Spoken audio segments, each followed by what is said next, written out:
It is a book that speaks to us that we as God's people can accomplish great things for God. మనము కూడా దేవుని ప్రజలంగా గొప్ప పనులను దేవుని కొరకు చేయగలము అన్న విషయాన్ని మనం గ్రహించాలి. We've looked at the first and the second chapters. మొదటి రెండు అధ్యాయాల్ని మనం గమనించగలిగాం. How God was pleased in the intercession of Nehemiah. Nehemiah జీవితంలో ఆయన చేసిన ప్రార్థన ప్రభు ఏ రీతిగా ఆలకించాడో మనం నేర్చుకున్నాం. And also we see how Nehemiah instructs the king.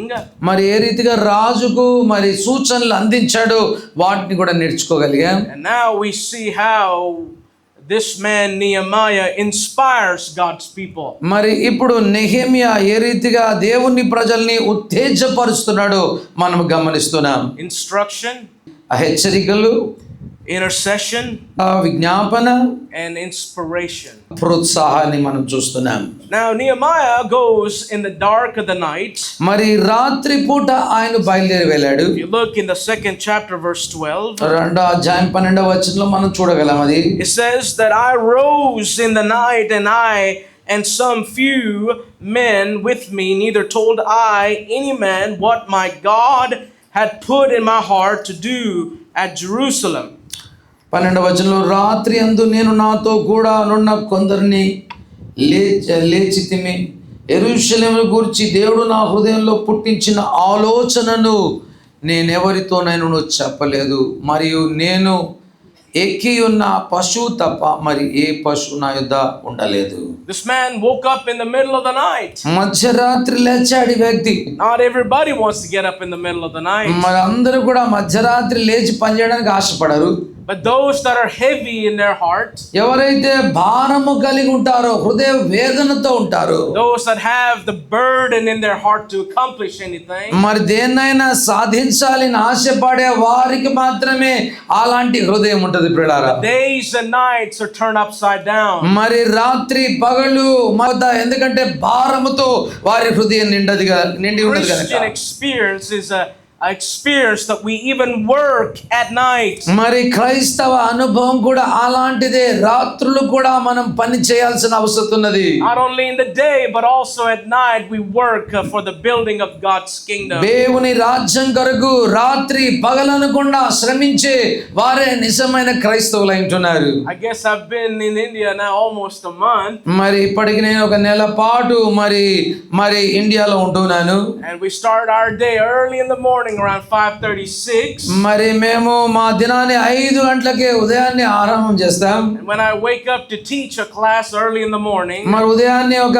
Class ని మరి బోధించే గడి వచ్చేసరికి already my dad has woken up at least 2 hours before and finished a prayer meeting. మరి నాకంటే ముందుగానే ఇంకొక 2 గంటల ముందే లేచి ఆయన ఇంకొక ప్రేయర్ మీటింగ్ సంపూర్తి చేసి ఉంటుండొచ్చు. And that's how we see that early in the morning we begin to work. మరి ఉదయాన్నే లేచి పని చేయడం అనేది ఒక గొప్ప కర్తవ్యం అంటున్నది. And we don't go to bed until 1 or 2 at night. మరి రాత్రి 1 గంట వరకు కూడా మేము ఇంకా నిద్రపోము. And then once we get to the bed, మరి మేము నిద్రపోయే వేళ వచ్చేసరికి we get back to the Bible and prayer and seek the Lord again in prayer. మరలా మేము ప్రార్థిస్తాం, తర్వాత దేవుని వాక్యాన్ని చదువుతూ ఉంటాం. Just a few hours of sleep. మరి కొన్ని గంటలు మాత్రమే నిద్రించే గడియలు. That's how busy Christian life is. క్రైస్తవ జీవితమే అలాంటి జీవితం అన్న విషయాన్ని మనం గుర్తెరగాలి. That's how strife we see in the building of God's people. దేవుని ప్రజల్ని నిర్మాణం చేసే విషయంలో అలాంటి ఉత్తేజం భారం మనం కలిగి ఉండాలి. This man woke up in the middle of the night. ఈ వ్యక్తి అర్ధరాత్రి లేచిన అనుభవాన్ని చూస్తున్నాం. He didn't tell anybody what God put on his heart. ఆయన హృదయంలో దేవుడు ఏమైతే భారాన్ని ఉంచాడో ఎవరికి చెప్పలేదు. This burden is not for everyone. ఈ భారం అందరికీ ఉండదండి. A lot of people tell, well, God put this on my heart, God showed me this, God told me this. దేవుడు నాకు ఇది చెప్పాడు, దేవుడు నాకు అది చెప్పాడు అని ఎన్నో మాటలు కబుర్లు చెప్పొచ్చు.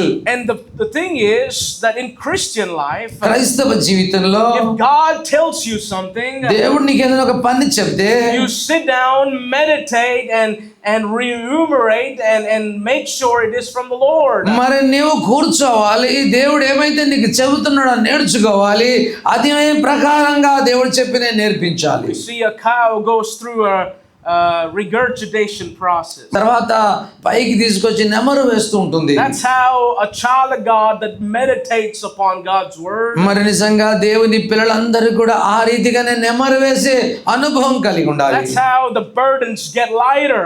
మరి ఆ రీతిగా భారము చులకనగా కాగలదు. That's how the power of God gets activated. ఆ రీతిగానే దేవుని శక్తి మరింత రగిలింపబడుతుంది. You go tell everybody in the street corner. మరి వీధుల్లోకి వెళ్ళి సువార్త ప్రకటించే భారాన్ని దేవుడు అప్పుడు మనకు పెడతాడు. You tell everyone what God told you without the meditation. మరి నీవేమి ధ్యానించకుండా ఏమి నేర్చుకోకుండా ఏదో చెప్పడానికి ప్రయత్నం చేసినట్లయితే Oh, you'll fail.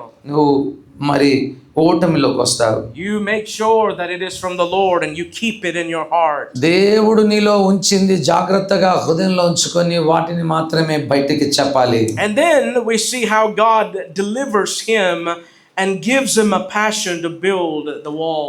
ఏ రీతిగా ఆయన హృదయంలో దేవుడు ఈ భారాన్ని పెట్టాడు. దేవుని ఆ యొక్క కోట గోడల్ని కట్టడానికి దేవుడు ఆయన హృదయంలో భారం ఉంచాడు. మనం నేర్చుకున్నాం. Look at 2nd chapter verse 19 and 20. రెండవ అధ్యాయము 19-20 వచనాన్ని చూసినట్లయితే, Especially in the 20th verse. ముఖ్యంగా 20 వచనంలో గమనించినట్లయితే, When the enemies came and threatened him. మరి ఆయనను 19 వచనంలో సంబులట Tobiah బెదిరించినప్పుడు 20th verse it says, I answered them and said them that the God of heaven will prosper us. మరి నేను వారితో మాట్లాడుతూ ఇలా అన్నాడు 20 వచనంలో, ఆకాశమందు నివాసి అయిన దేవుడు తానే మా యత్నములన్నిటినీ సఫలము చేయును గనుక ఆయన దాసులమైన మేము కట్టుటకు పూనుకొని ఉన్నాము అని నేను వారికి చెప్పాను అంటున్నాడు. When you find the will of God, మరి దేవుని చిత్తాన్ని ఒక వ్యక్తి when you వెతికినప్పుడు, know it is God who sent you forward, దేవుడు ఈ పని కొరకు నిన్ను నియమించాడని నీకు అర్థమైనప్పుడు, He alone will prosper us. ఆయనే నీ పనులన్నిటినీ సఫలము చేసేవాడై He ఉన్నాడు. alone is the one who can build all of your walls. ఆయనే నీ యొక్క కోట కొమ్ములను ప్రాకారములను కట్టగలిగిన వాడై ఉంటున్నాడు. In the 3rd chapter, 3వ అధ్యాయంలో we have 10 gates to be built. మరి 10 గుమ్మములను మనము చూస్తూ ఉన్నాం. And if you look in the picture of Jerusalem, మరి యెరూషలేము వీధుల్లో మనం చూసినట్లయితే, it's one of the biggest walls you can ever build. మరి నువ్వు కట్టలేనంత పెద్దదైన ప్రాకారపు గోడల్ని చూస్తాం. And the walls have 10 gates all together that surround this city. మరి ఆ యొక్క పట్టణము చుట్టూ ఉన్న ప్రాకారము 10 గుమ్మముల చేత కట్టబడి ఉంటున్నది. It is absolutely impossible for one man to build. మరి ఇది అసంభవము, ఇది అసాధ్యము. ఒక వ్యక్తి కట్టే మరి పని కాదు ఇది. I'm reminded of Noah. నోవాను గురించిన విషయం నాకు జ్ఞాపకం వస్తా ఉంది. God told Noah, దేవుడు నోవాహుకు జ్ఞాపకం చేశాడు, go build an ark మరి వెళ్ళి మరి ఆ యొక్క పడవను కట్టని, and go preach 120 years 120 సంవత్సరాలు ప్రకటన చేయమని చెప్పాడు. that the rain is coming. మరి వర్షం వస్తుందని. There was not one man that came in, మరి ఒక్క వ్యక్తి కూడా ఆ నావలోకి ఓడలోకి రాలేదు, except for Noah's family. Noah కుటుంబం మాత్రమే. But this is so interesting. ఇది ఎంతో మరి ఆశ్చర్యమైన విషయం. While the ark was built for people, మరి దేవుని ప్రజల కొరకు దేవుడు ఆ యొక్క నావ నిర్మాణం చేస్తున్నప్పుడు no person came in, ఒక్క వ్యక్తి కూడా లోపలికి రాలేదు, but animals came in. మరి ఆ యొక్క జంతువులు అయితే రాగలిగాయి. Isn't that something interesting? మరి చాలా వింతైన విషయం కదా. Does God love animals or God loves people? దేవుడు తన ప్రజల్ని ప్రేమిస్తున్నాడా లేకపోతే జంతువుల్ని ప్రేమిస్తున్నాడా? But God took care of the animals as well. అయితే దేవుడు జంతువులను గురించి కూడా బాధ్యత తీసుకున్నాడు. God's work done God's way does not lack any supply. పులారా దేవుని పనిని దేవుని పద్ధతుల్లో చేసినట్టు ఏ కొరతలు ఉండవు. And when God built this wall, ఎప్పుడైతే దేవుడు ప్రాకారాన్ని కడుతున్నాడు, only took 52 days. మరి 52 దినాలు పట్టింది.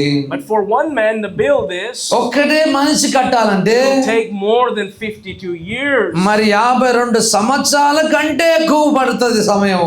What I'm saying this morning is, నేను చెప్పాలనుకున్న మాట ఏంటంటే, you can build your walls today. ఈ దినం నీ గోడల్ని కూడా, నీ ప్రాకారపు గోడల్ని కట్టుకోవచ్చు. The gates and the walls that are broken and are with fire, మరి నీ యొక్క ప్రాకారపు గోడలని కూలిపోయి అగ్ని చేత కాల్చబడి ఉంటున్నాయా? can be repaired today. ఈ దినము మరి రిపేర్ చేయబడగలవు.